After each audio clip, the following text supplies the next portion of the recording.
I think the economics of Schumacher are at last coming into their own. I mean, just earlier this year, there was a PricewaterhouseCoopers report that came out saying that the energy supplies in Europe would only be secure if we had locally produced renewable energy feeding into a European-wide grid.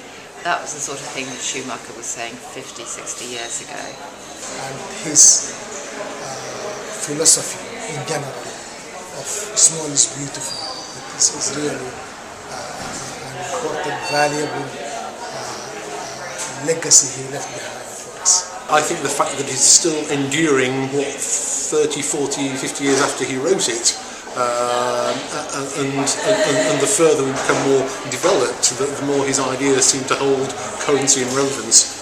So I think the idea that his ideas are long-standing, I think, is a credit to the man. I think Schumacher's emphasis on keeping things small scale, so that if you've got a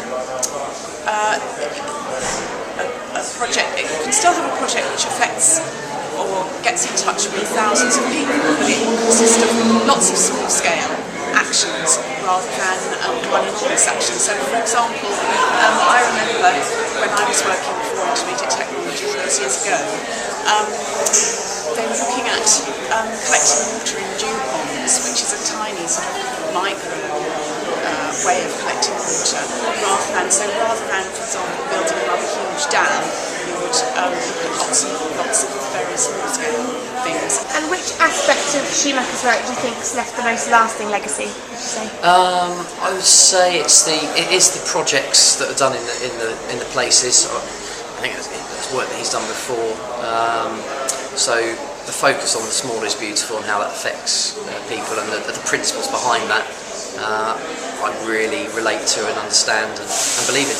I believe, like Schumacher, that we've got to stop putting the priority on forever increasing economic growth and actually look at our resources and manage our resources, not our economic growth.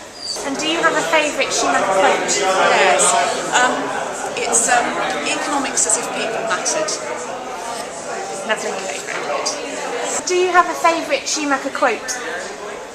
Many. To talk about the future is only useful if it leads to an action now.